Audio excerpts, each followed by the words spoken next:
Hey there, I'm Mr. Terry. I'm your high school history teacher. Welcome back to another History Teacher Acts video. All right, we're back with simple history. This one came across the feed, and I definitely wanted to check it out. It is Real Zombie Attack in World War I. They definitely got to be talking about the Battle at Osowiec in Poland, which is an incredible story, and of course, well told by our friends Sabaton. Our original video link is down below. By the way, election night in the US is coming up on Tuesday, November the 5th. Come on over to my channel and come hang out with some other history buffs as I live stream, and we'll check out the night's events as they unfold. All right, let's get started. By the way, we get to know our future Weimar Republic President Paul von Hindenburg here with the Germans, but they're going to be fighting zombies. Let's see what we got. Attack of the Dead Men.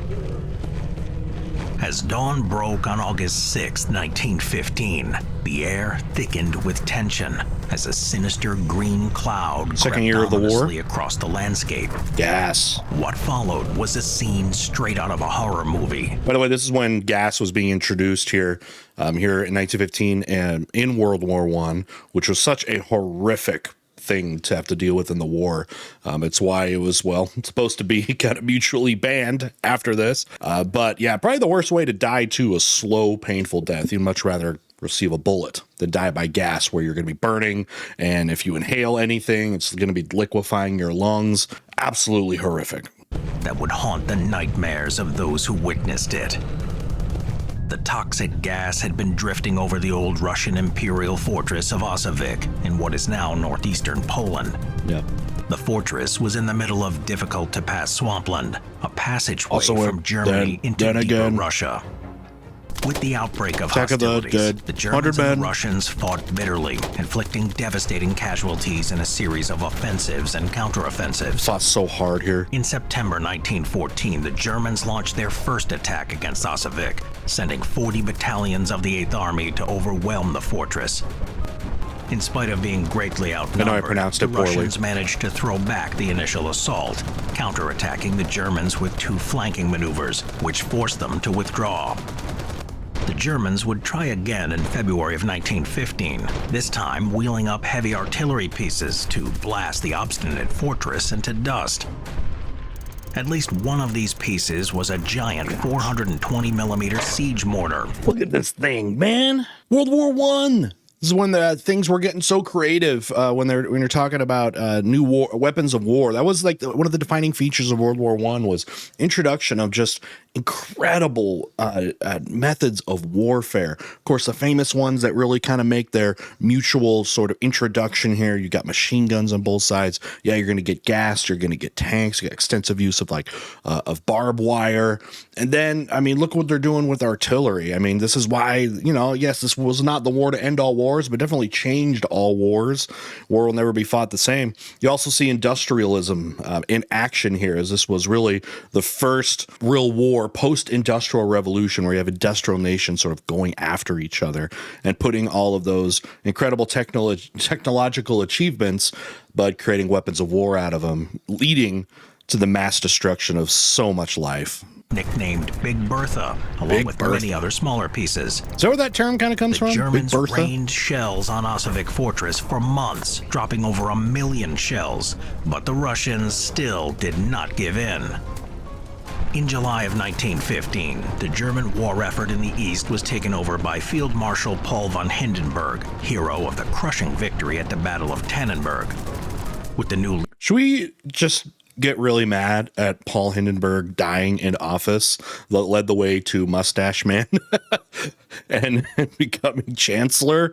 Like, dude, why didn't you live longer? Come on, man. I mean, you survive in this crap, but you can't survive some health issues? Come on. You ruined history, Paul. Leadership came a new strategy to finally deal with the stubborn Russians in Osowiec. Hindenburg brought up 14 battalions to overwhelm the fortress, along with 30 batteries of gas artillery, 30 large siege guns, a sapper battalion, and specialist troops who were trained to breach fortifications. In total, around 7,000 German soldiers were sent to eliminate the stubborn Russian defenders.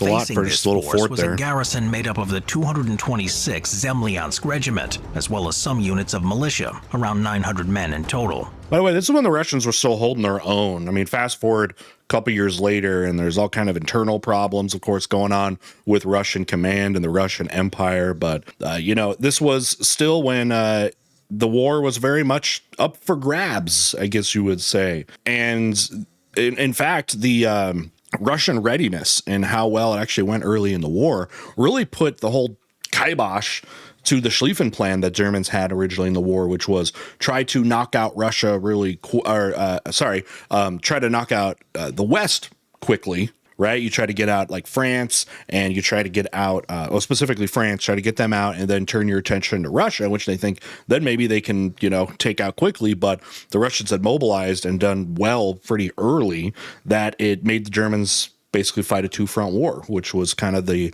big problem the Germans faced for much of the war, was having to fight that way. For weeks, the fortress was bombarded relentlessly, the Germans shooting thousands of artillery rounds, but the Russians again refused to surrender, and the attackers were growing increasingly frustrated with their lack of progress.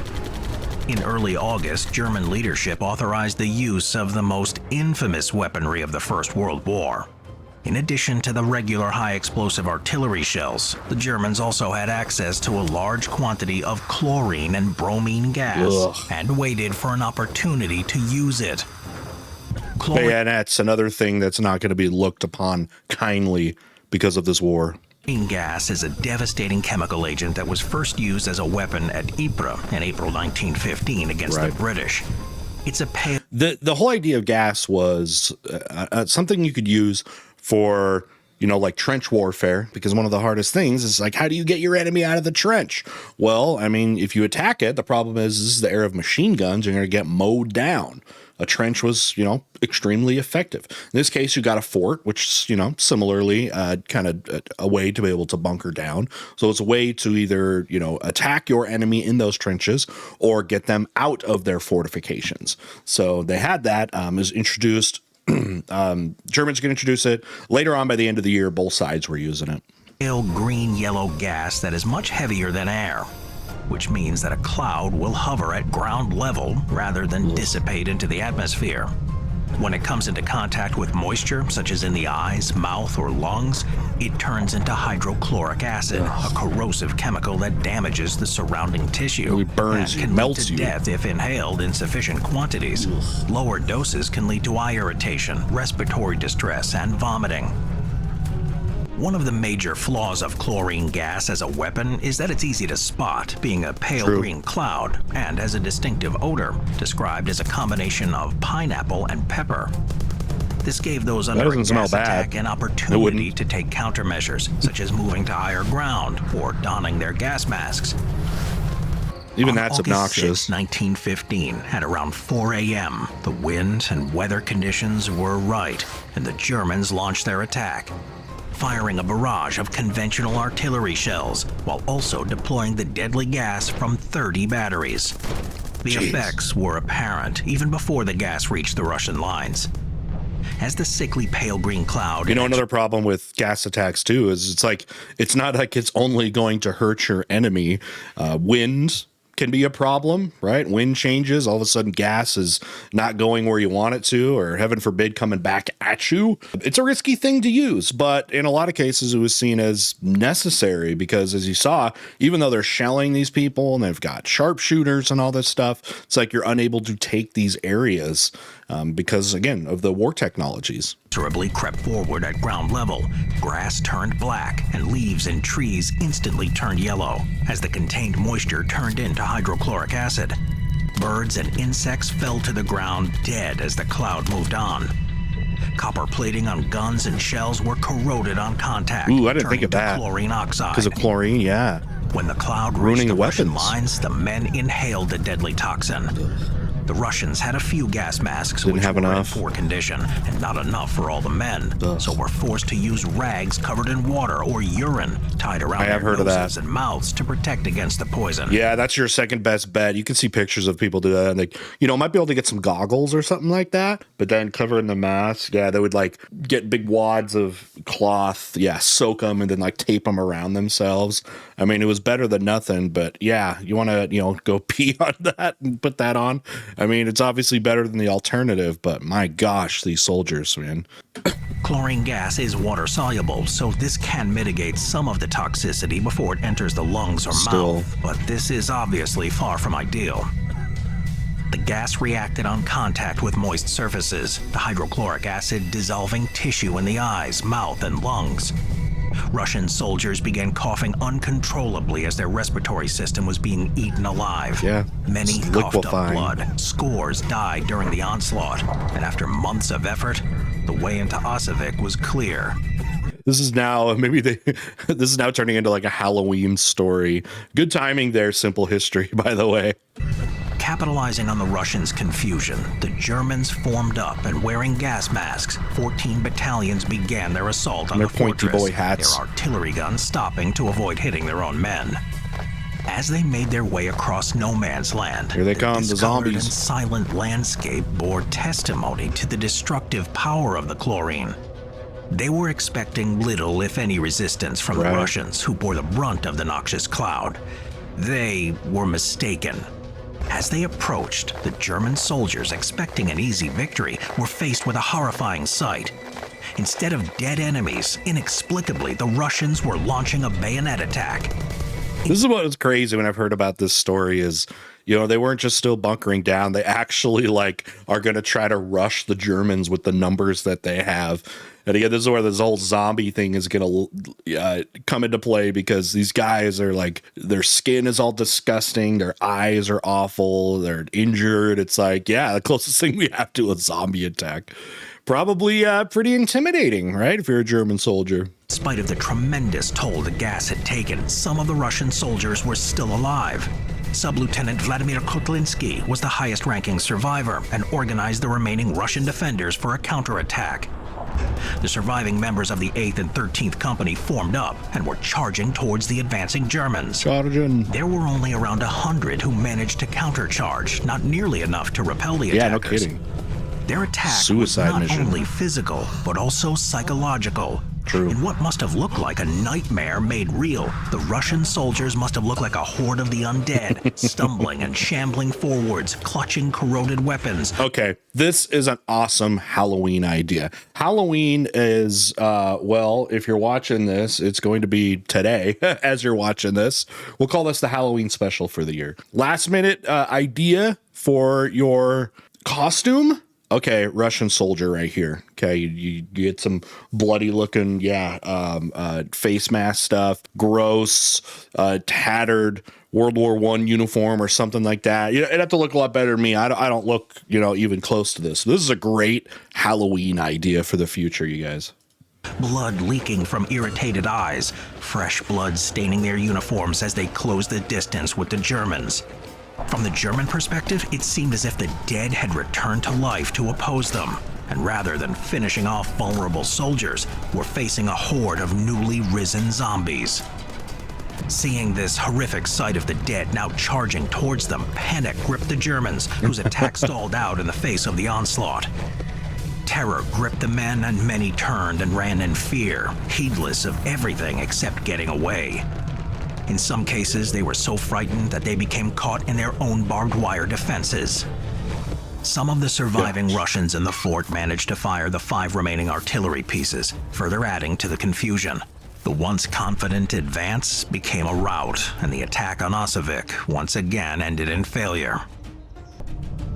In spite of their heroics, the garrison was in terrible shape, with the vast majority of the 900 men killed, wounded, or incapacitated by the gas attack. Many who participated in the attack of the dead men, as newspapers would later call it, succumbed to their injuries. Great name. 2 weeks after the attack, the fortress, which had been a thorn in the side of the Germans, was abandoned. Though it never fell to the enemy directly, German successes on other sections of the front threatened to surround and cut off Osowiec. Still, the Germans would occupy the location until 1919, not seeing any further fighting. It would transfer to Polish authority and then be controlled by the Red Army during World War II until overrun by the Wehrmacht. After the war, control was again transferred to the Polish military. So the thing just kept being a major part of multiple conflicts here. You got World War I, and then, of course, German occupation of this territory. Poland's going to get its independence, after World War I, the League of Nations. So it's going to be in their hands. And yeah, the Red Army of the Soviet Union under Stalin, they're going to take this thing. What a story of this location. Today, some parts of the fortress are still under control of the Polish military, though a portion of the site is open to tourists, a monument to one of the stranger and more horrific events in a war known for its devastation and carnage. It'd be cool to check out.